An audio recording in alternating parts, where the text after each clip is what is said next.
Buenos dias, damas y caballeros.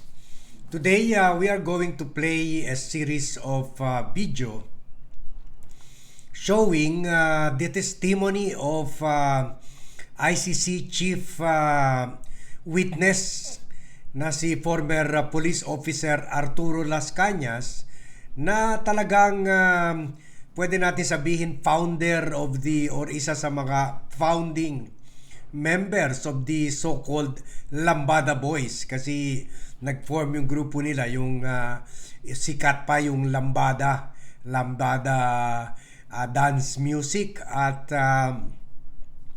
itong si Las Cañas ay isa sa mga unang miyembro ng grupo na dati Lambada Boys and then naging the Davao Death Squad na. At kung maalala nyo, pilit na ginigiba siya ni Nicholas Kaufman sa presentation niya sa pre-trial hearing, at paulit-ulit niya sinasabi na wala naman pwede makapag-testify na si Duterte mismo ang nag-order ng mga killings, at wala naman naganap na mga meetings between mga alleged killer at si Duterte. Pero dito sa mga testimony ni Las Cañas sa Senate hearing in 2018, sa mga media interviews, sinasabi niya na personal instruction ang binigay sa kanila ni Duterte, siya at si Bato de la Rosa, para pumatay ng tao. So mali yun. Sinasabi ni huling-huli yung pagsisinungaling ni Kaufman na wala daw pinakita yung prosecution na meron narinig or nakatanggap ng personal instruction from Duterte, o may naganap daw ng mga meeting among the DDS groups, sila Bato, sila Las Cañas, bago siya umalis sa grupo ng mga DDS kasi natatakot na rin siya baka siya nang papatayin. So dito nakikita natin na kahit alam ito ni Kaufman, pero maybe upon the instruction of Duterte, o kaya siya mismo, pilit niya na niloloko yung mga ICC judges sa pagsabi na walang witness na makapag-testify na inistrakan sila para patayin, o meron daw telephone conversation lang. Pero dito sinasabi ni Las Cañas, ibinaba sa kanila mismo ang order sa kanila ni Bato at iba pang mga supposed killers. At nag-meeting nga sila. Meron nga isa, pinapunta sila New Year para lang patayin yung anim na Chinese na chemist na gumagawa ng droga, pero na-raid yung illegal drug factory ni Duterte ng Napolcom. Kaya lang kinuha nila yung mga Chinese para patayin, para hindi na ito maturo si Duterte nung mayor pa lang si Duterte. Hindi ito maituro sa kanya bilang mastermind. Ito mga supposedly mga bata nila Michael Yang. So i-play natin itong video sa 2018 Senate hearing, and we think sana hindi tayo makopyright ng Net25 for this video. Ito lang ang available video na nahanap ng VAD team. So play natin to. Senator Panfilo Lacson, who heads the Senate Committee. Sorry, UNTV pala, UNTV. Thank you, UNTV, for this video. Sa 2018 hearing ito sa Senado. On Public Order and Dangerous Drugs sees no probative value in the new admissions of retired police Arturo Las Cañas regarding the alleged killings of the Davao Death Squad. Joyce Balancho, please tell us why. Retired Police Arturo Las Cañas admitted during the 5-hour Senate hearing today that he killed more than 200 people after joining the alleged Davao Death Squad or DDS. He said Edgar Matobato's prior testimony before the Senate hearing last October is 90% true. He claimed taking part in the bombing of a Muslim mosque in Mindanao, as well as in the slay of radyo commentator Jun Pala, of former soldier Jun Bersabal, and of a Taiwanese named Charlie Tan.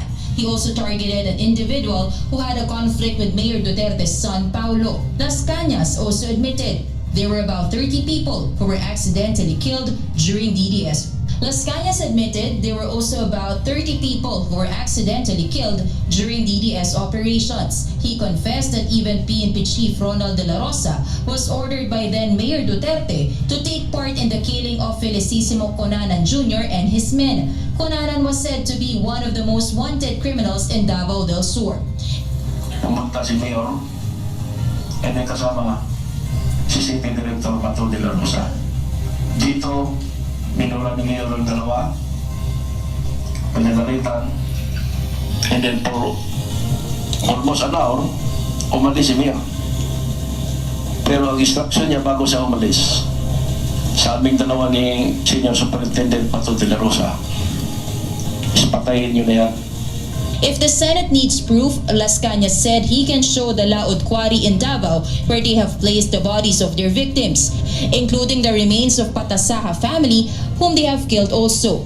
During Senator Grace Poe's questioning, it was revealed that Justice Secretary Vitaliano Aguirre, who was then the legal counsel of quarry's owner, was involved in hindering the investigation on the said quarry. It was Bienvenido Laud, the owner of the quarry at that time, and his lawyer was Vitaliano Aguirre, Your Honor.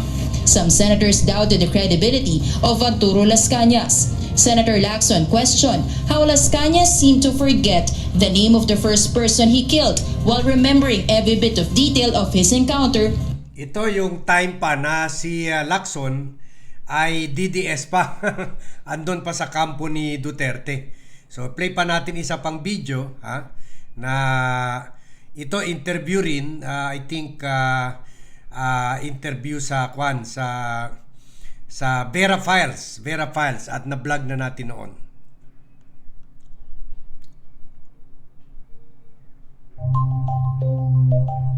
I'm not so sure if this appeared in your affidavit or in Matobato's, but I think at one time, in your affidavit, sir, at one time you did not follow an order to kill.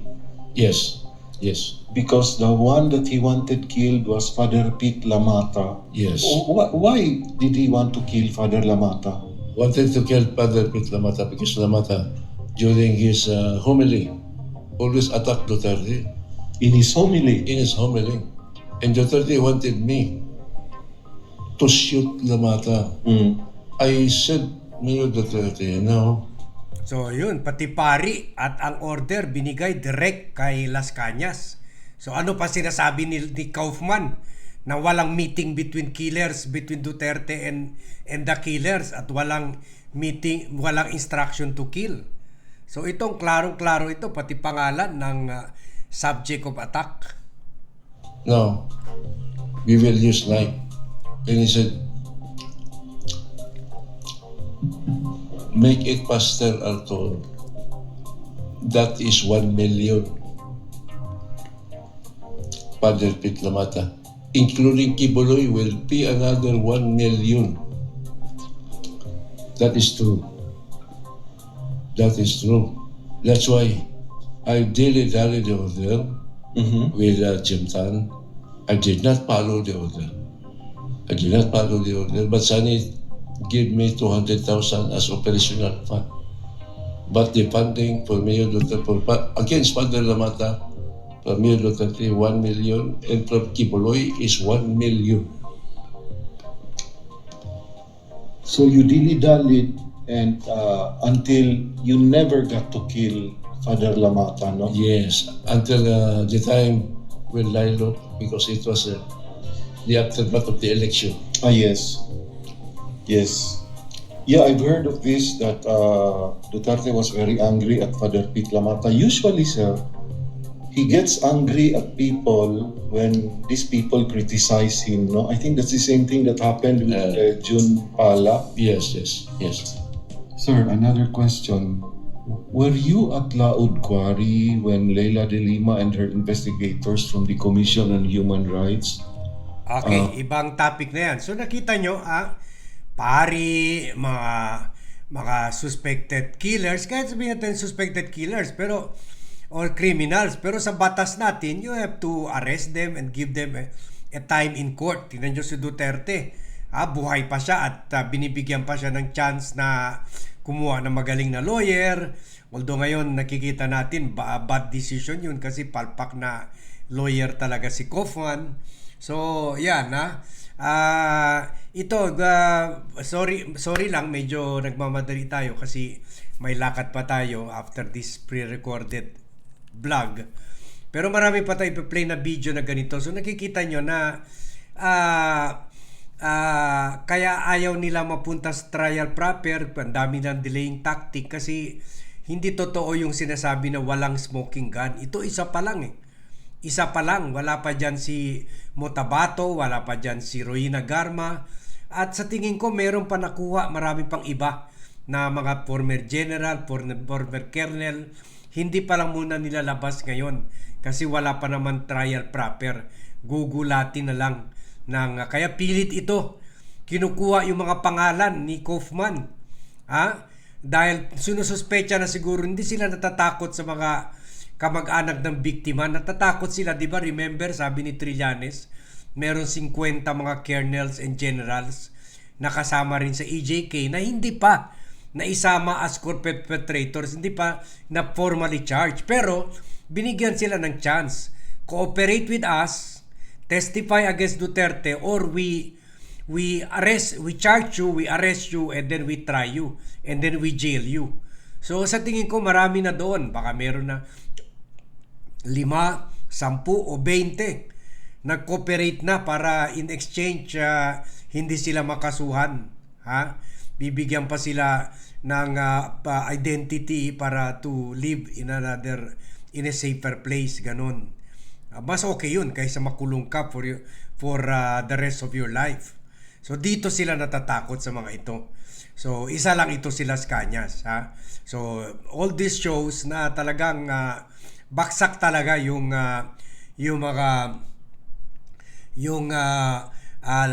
counter presentation, yung mga contra presentation sa prosecution ni Kaufman, at napunta na siya doon sa punto na nagsisinungaling na siya na wala daw meeting naganap, wala daw instruction binigay, ganon. So ito mga interviews or testimony ni Las Cañas prove otherwise.